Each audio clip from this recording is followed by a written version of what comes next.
Ladies and gentlemen, welcome to the August 2022 Coronation Interactive Session. The theme for today's discussion is Sustainability and Responsible Financing.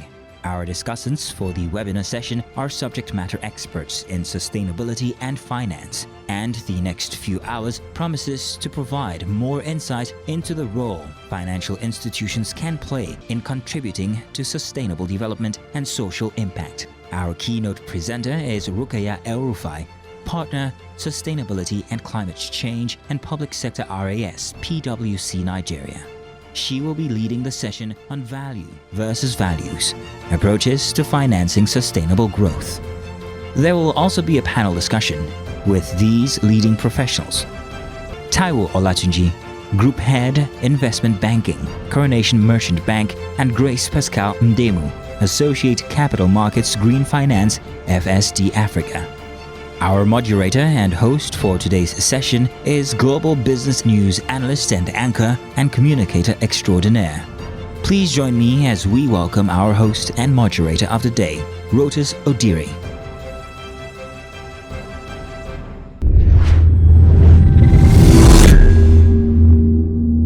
Good afternoon, good morning, good evening to wherever you are around the world. Thank you so much for joining us in this latest edition of an ongoing interactive series from Coronation Merchant Bank. And what we are going to be talking about today is a very, very pertinent topic, not just for the African continent, but around the world. My name is Rotus Odiri, host of the Global Business Report on Horizon News, and I am very, very happy to be part of this very informative discussion that we're about to have. And many thanks to Coronation Merchant Bank for continuing to educate and inform not just the African community, but the global community about pertinent issues. That pertinent issue to this particular discussion is on sustainability and responsible financing. It is a very important topic in light of what we're seeing happening around the globe. What can Africa do to sustain her future? One is energy transition right here on the African continent, a continent that is very, very dependent on fossil fuels. Now, we all understand what the damage that fossil fuels do to the environment, but unfortunately, the African continent on the scale of emitting carbon emissions is very, very small, but disproportionately affected by the carbon emissions that we see from the more developed nations, from the United States, even from Asia, from China, for instance, which is the biggest emitter of carbon emissions. So what can Africa do to sustain her future? So it is my pleasure to introduce up next Mr. Banjo Adigunde, who is the CEO of Coronation Bank, to welcome us and begin with his welcome remarks. The dynamic green economy is creating a wide spectrum of investment and lending opportunities. Investors, regulators, partners, and customers are increasingly demanding that financial institutions uphold environmental and social standards. By being deliberate about their lending and investing decisions, and in the focus of the solutions they deliver to their clients, financial institutions can play a leading role in accelerating the necessary transition towards a sustainable economy. As a result, it is of utmost importance that financial institutions actively assess and manage their impact on social and environmental sustainability.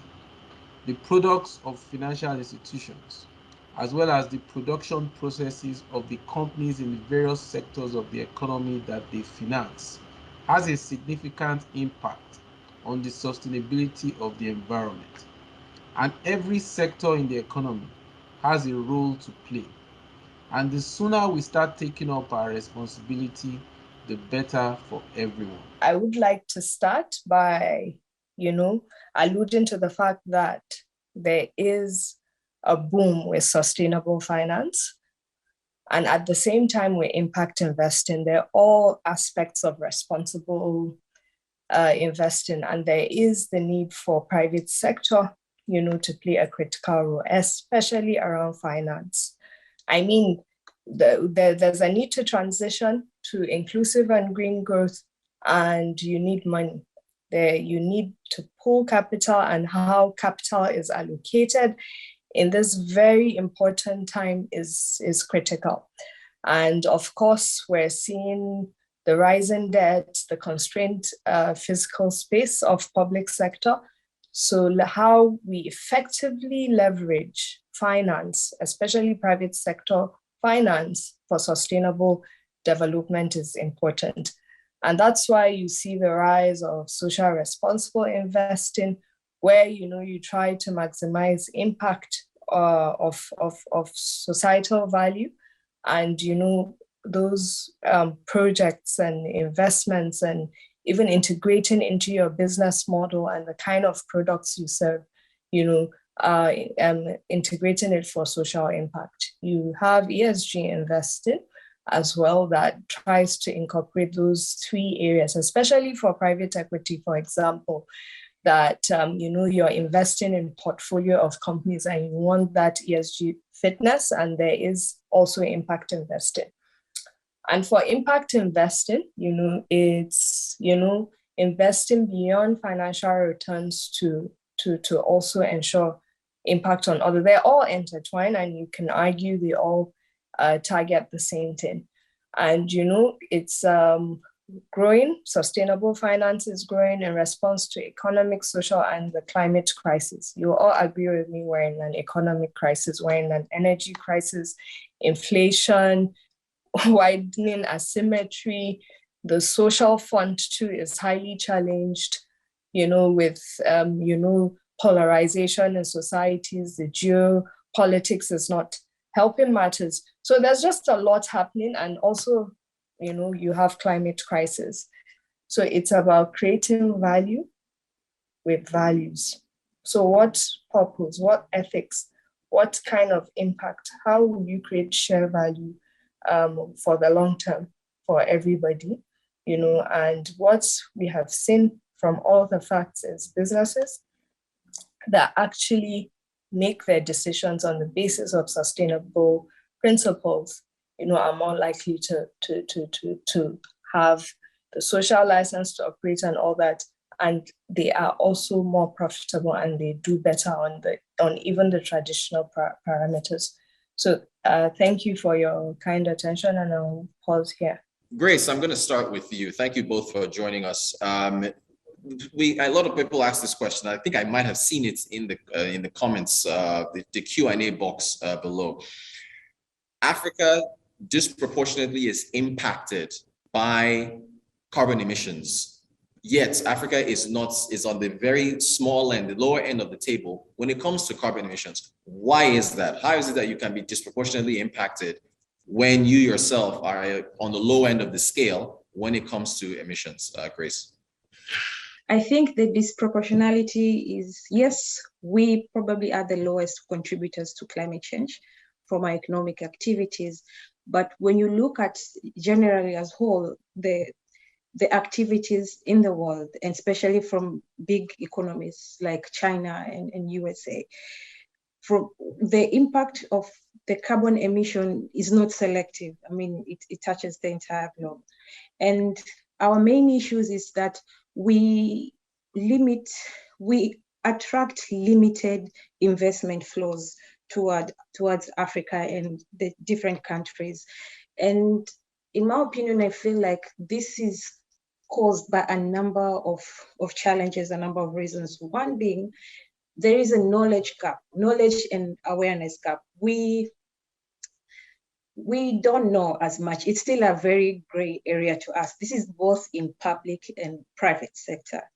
And the second challenge is there is a significant technology gap, because most of the measures that we are supposed to take in addressing climate change through adaptation and mitigation, it entails a lot of technology investment, and we do not have that. And the third one is our capital markets are not well developed to allow us to fundraise long-term financing, because the nature of these measures, these projects, is usually long-term. And I would think maybe the last one is the private-public partnership in addressing climate change in Africa. The government and the public sector and the private sector are both operating in silo.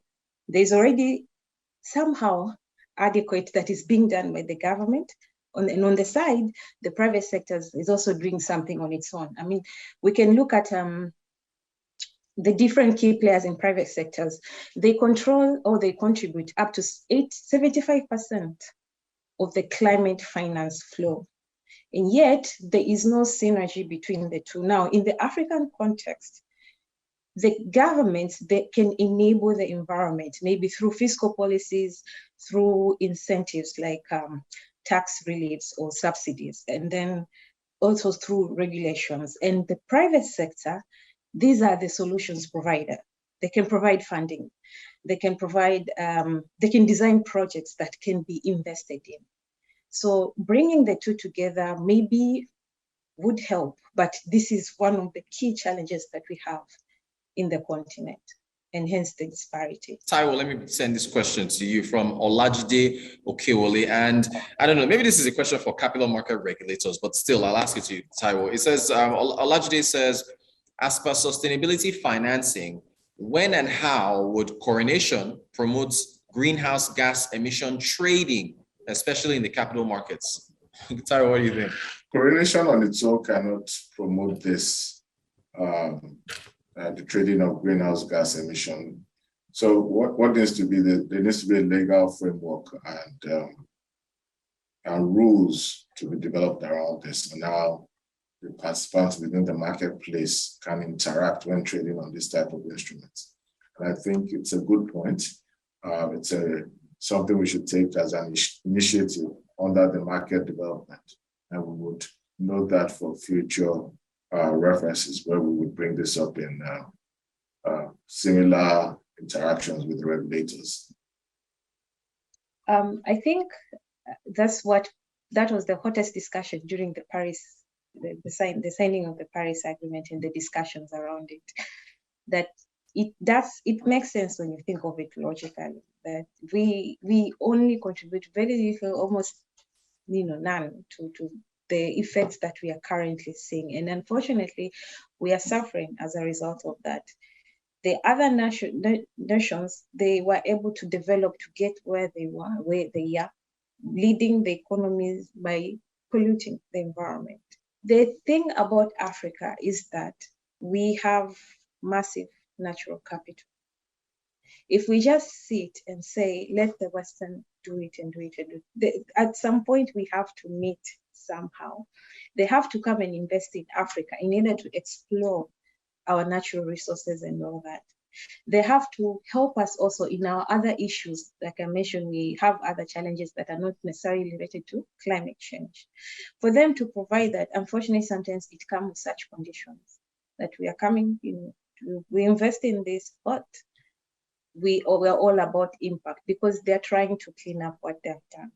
So in doing that, they sort of need us to work together with them. And that's why most countries, when you look at the different NDCs in Africa, in each country, there's a large portion that is left for foreign aid to be funded by these countries, what they have committed.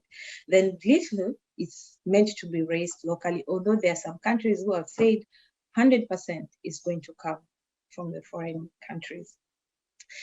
So it's a debate we might not win, in as much as, yes, it makes sense.